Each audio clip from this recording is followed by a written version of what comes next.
I want to give all praise to Yahweh, Bahashem, Yahweh Shai, Bahashem, Rakak Wadash. Double honors to the apostles and elders of Great Millstone. Peace and blessings to the elect. This is Zakaria from the GMS Dallas camp. And I just have a quick lesson I wanted to go into about a young man named Shaquem Griffin, who is was a linebacker for the University of Central Florida. And I was watching a video on him, and he's a linebacker, and he's also, I believe, trying out for NFL. But the extraordinary part of the story is that he has one arm, and in the little short documentary on him, which I'm going to attach to this video, he actually had to get his arm amputated as a young boy, because when he was in his mother's womb, I guess there was something wrapped around it, so it came out sort of deformed. Now, as he started growing, it didn't really say an age, I don't believe, but let's say around the age of 3 or 4, it was causing him so much pain that his mother found him in the kitchen, and I guess it was causing him so much pain that he wanted to cut his arm off.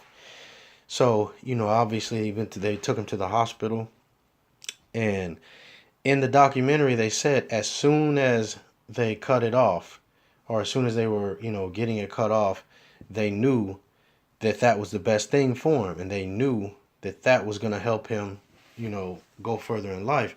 And as I was listening to that, I was thinking to myself, this scripture had popped into my mind. Also Matthew chapter 5 and 30, which I'll get in a second. But this scripture, for if ye live after the flesh, ye shall die. But if ye through the Spirit do mortify the deeds of your body, ye shall live. Now, I'm talking about, that video was in a carnal aspect, in the sense of he cut his arm off, and immediately they knew that this was going to be good for him. So good to the point of, the young man made it to the NFL. According to, the world, that's a great deed.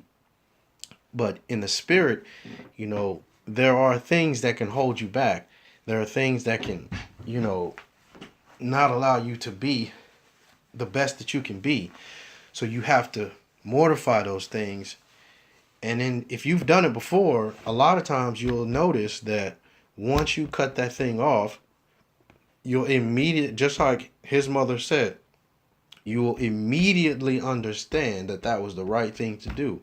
The Most High, since you took that leap of faith, the Most High will bless you with that understanding and sort of a vision of, damn, this is the right thing to do. I should have done this a long time ago. Whether it be, a lot of times when you speak about that, it's most of the time it's talking about cutting off a woman, or cutting off a wife, or a woman you were dealing with. It's a lot of different things that you can apply to that. But it's just something that you have to understand, that if there's something in your life that's hindering you from the truth, from doing what you're supposed to be doing in the truth, from reading, from doing your videos, or anything you can think of, then you need to mortify that. You need to cut it off, and just as that young man, Shaquem Griffin, did cut it off, and he flourished, your spirit will flourish if you cut off these things that are dragging your spirit down. So let me get another precept, and then I'm going to go ahead and play that video. We're going to go to Matthew chapter 5. And we're going to go to Salakia. We're going to go to verse 30. I'm just going to read from right there. Matthew 5 and 30. And if thy right hand offend thee, cut it off and cast it from thee. For it is profitable for thee that one of thy members should perish, and not that thy whole body should be cast into hell. And we all know what that hell means. And if you go to the next verse, it's talking about a wife. But, I want to apply that to anything that's, hindering your spirit from flourishing. Any activity, any, lifestyle, anything that's bothering your spirit and weighing your spirit down, first and foremost, pray to Yahweh B'Shem Yahweh Shai for guidance on that issue. And if the spirit is telling you that you need to cut that particular situation off, cut that off. Cut it off and watch how the Most High, through his Son, will continue to bless you, and you'll see the vision, and you'll be able to see, life more clear in the spirit. And with that, I'm going to go ahead and play that video. All praise to Yahweh B'Shem Yahweh Shai, Bahashem, Rakak Wadash, double honors to the apostles and elders of Great Millstone. Peace and blessings to the elect. Shalom.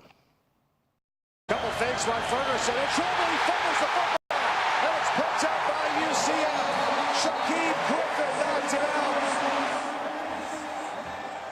I just knew my time was coming. Like I waited, and I stayed positive. Shaquem Griffin just needed a shot. This young man is a heck of a football player. A chance to prove the doubters wrong. I'm sure he has had a lot of people in his life tell him that football is not the right avenue to pursue. But if you want something bad enough, you can make it happen. And Shaquem's done that. And when somebody tells me we can't do something, I guess we'll just show them. From the very beginning, twins Shaquille and Shaquem Griffin were inseparable. Born 60 seconds apart, they are identical in every way but one. When he brought him to me, I took the blanket off, and then that's what I saw, his hand. Shaquem suffered from amniotic band syndrome. While in his mother's womb, a fibrous tissue got wrapped around his left wrist, cutting off the circulation to his hand. It was like the 5 digits where they started to perform, but it just didn't happen. It was just like a rubber band that's tight on your hand for a long period of time that stops the circulation. So he never had the growth of it. With those little digits, every time he'll fall, he'll get a little cut or something between it, and it was hurting him so bad. Painful. I mean, that is the pain that I can never forget. He dealt with the pain until he was 4. Then, Shaquem had had enough. It was in the middle of the night when it happened. I can still remember him yelling, and just crying and screaming. So, of course, I get up and I run in there, and he's trying to grab a knife from out of the kitchen in the cabinet. And I was like, what you doing? What are you doing? He's like, I want to cut him off. I want the knife to cut him off. It hurts. It hurts. I was tired of pain. Only thing I can think is if I remove it, the pain will stop. If I get rid of these fingers, the pain will stop. The very next day, Shaquem had surgery to remove his left hand. The Griffins knew almost immediately it was the right decision. He learned how to tie his shoes before Shaquille. He was able to climb the tree before Shaquille. I try to button his shirt up. No. He pushes me away. I can do this. As he got older, Shaquem's mom, dad, and brother encouraged him to pursue his athletic dreams. Everything he wanted to do, it was like, well, we're going to test it out. Until I can find a way you can do it on your own. I test it out with one hand. If I can do it with one hand, you can do it with one hand. But along the way, there were coaches who only saw an arm that ended at the wrist, not the athlete it belonged to. Even at UCF, the program that recruited both twins, Shaquem saw the field just 3 times in his first 2 seasons. He wanted to give up at times. He just felt like maybe it just wasn't meant to be. My main thing was being the protective brother I am. It's just you got to push through it. You can't control everything. Being a freshman, sophomore, I didn't really understand what that meant. As I got older, I was like, it's true. You can't control everything. Sometimes you have to let go and let the process play itself. It wasn't until Scott Frost's staff took over and converted him to linebacker that Shaquem finally got his shot. Last season, he tallied 11 sacks and was named the conference's Defensive Player of the Year.